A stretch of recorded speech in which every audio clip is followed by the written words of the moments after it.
लाडकी बहीण योजनेसंदर्भात आता एक अतिशय महत्त्वाची बातमी समोर येतेय। ज्या महिला अधिकारी आणि कर्मचाऱ्यांनी लाडकी बहीण योजनेचा गैरफायदा घेतला त्यांच्यावरती शिस्तभंगाची कारवाई होणार आहे। तसंच त्यांनी आतापर्यंत घेतलेले पैसे सुद्धा वसूल करण्यात येणार आहेत। महत्त्वाचं म्हणजे या महिला कर्मचाऱ्यांचं पुढचं वेतनही रोखलं जाणार असल्याची शक्यता आहे। लाडक्या बहिणींची केवायसी करण्यात आली आणि यामध्ये अनेक बाबी समोर आल्यात। 5,000 सरकारी कर्मचारी तर 3,000 शिक्षकांसह पोलीस आणि इतर विभागातील कर्मचाऱ्यांनी या योजनेचा लाभ घेतलाय। महिला आणि बालकल्याण विभागाकडून पत्र पाठवून ही कारवाई केली जाणार आहे।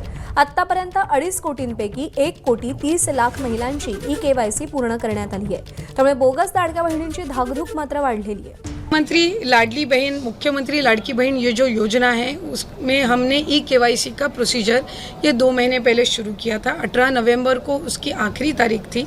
हमने आज आदरणीय मुख्यमंत्री देवेंद्र जी फडणवीस सर, उप मुख्यमंत्री शिंदे सर और अजीत दादा की अनुमति से, उनके सूचना से हमने वो जो डेडलाइन थी 18 नवंबर की, उसको आज एक्सटेंशन देके 31 दिसंबर तक 31 दिसंबर तक वो बढ़ाई है, ताकि ये केवाईसी की जो प्रोसीजर है वो कोई भी लाभार्थी केवाईसी का प्रोसीजर उन्होंने किया नहीं है, इस वजह से वो इस लाभ से वंचित ना रहे। इसलिए हमने उनको इस 2 महीने की मतलब अभी जो मोर देन 1 मंथ का उनको एक्सटेंशन दिया है।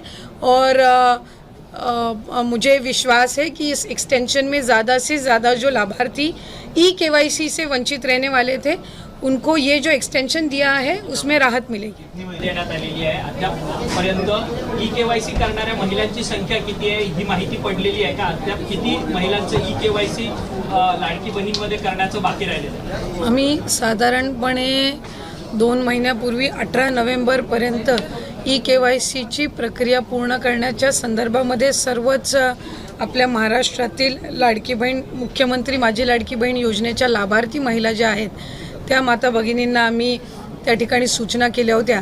त्यानुसार जवळपास 1,20,00,000पेक्षा अधिक महिलांची केवायसीची प्रक्रिया 100% पूर्ण झालेली आहे आणि 50 लाखापेक्षा अधिक अशा महिला आहेत ज्यांची साधारणपणे 60-70% ही जी प्रक्रिया आहे ती त्या ठिकाणी पूर्ण झालेली आहे।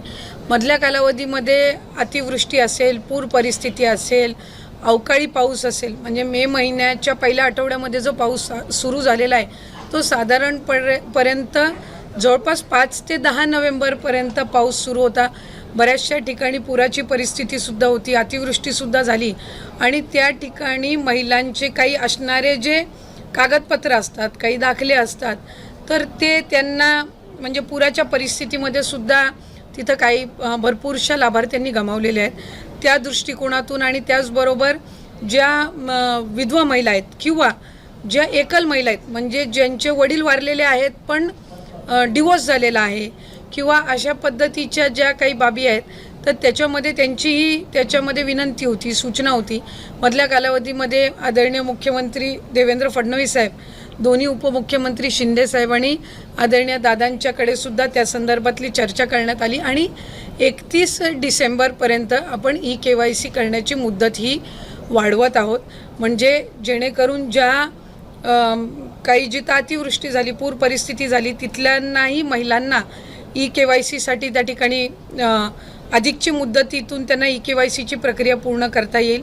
या व्यतिरिक्त ज्यांचे पतीचं निधन झालेलं आहे, वडिलांचंही निधन झालेलं आहे, अशांकडे जे सर्टिफिकेट नाही आहेत म्हणजे अशांकडे त्यांचे जे डॉक्युमेंट्स नाही आहेत, त्यांचं डेथ सर्टिफिकेट असेल किंवा डिवोर्सचे न्यायालयांच्या जी काही डिवोर्सचे सर्टिफिकेट्स असतात म्हणजे कोर्टचे जे डॉक्युमेंट्स असतात ते त्यांना अपलोड करण्याच्या दृष्टिकोनातून किंवा एखाद्या गावामध्ये एखादी एकल महिला असेल किंवा एखादी विधवा असेल, तिच्या पतीचंही निधन झालं आहे आणि वडिलांचंही निधन झालेलं आहे, अशा महिलेनी लाभार्थ्यांनी जर ते डेथ सर्टिफिकेट किंवा ते डॉक्युमेंट्स जर तिथल्या अंगणवाडी सेविकेकडे उपलब्ध करून दिले तर ती त्याची जे सर्टिफिकेट आहे ते CDPOकडे देऊन त्या संदर्भातली सगळी प्रक्रिया पूर्ण करून घेऊ शकतील।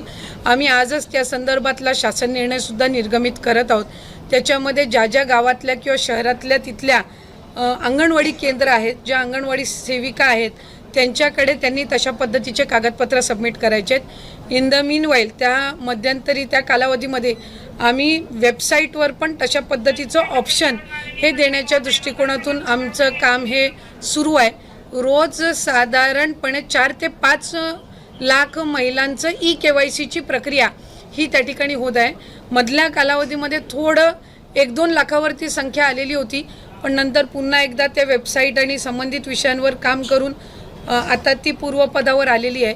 तर या संदर्भामध्ये राज्याचे मुख्यमंत्री फडणवीस साहेब आणि दोन्ही उपमुख्यमंत्री शिंदे साहेब आणि दादा यांच्या सूचनेनुसार आपण ती 31 डिसेंबरपर्यंत मुदत वाढवत आहोत. तरी पण या सगळ्या लाडक्या बहिणींमध्ये सातत्यानं अनेक बातम्यांसमोर येत होतं की सरकारी महिलांनी देखील या सगळ्या योजनेचा लाभ उचलला आहे. आता एक नवीन बातमी समोर येते, वृत्तपत्रामध्ये छापून आली आहे की ज्यांचे पुरुष म्हणजे पोलीसमध्ये कामाला आहेत त्यांच्या पत्नींनी देखील पोलीस नाही.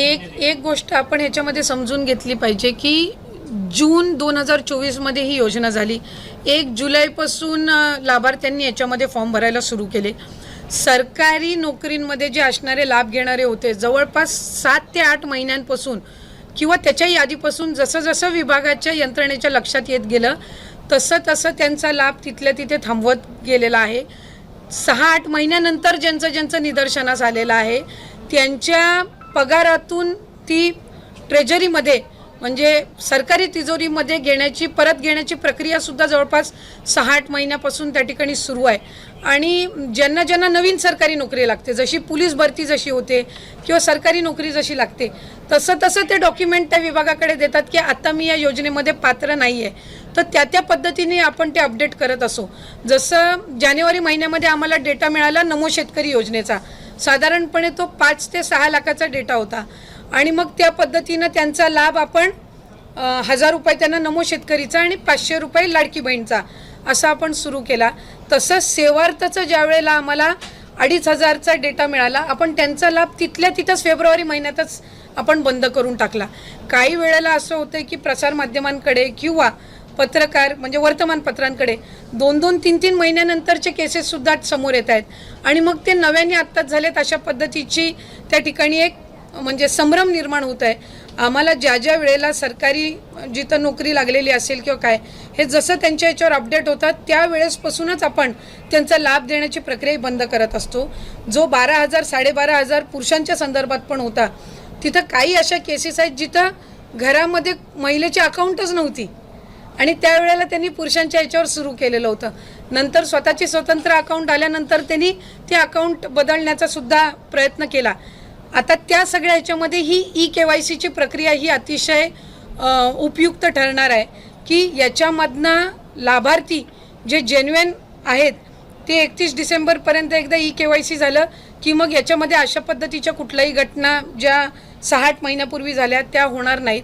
आणि जे पुरुष लाभार्थ्यांनी काही ठिकाणी जिथं लाभ घेतलेला आहे तिथंही आम्ही व्हेरीफाय केलं आहे.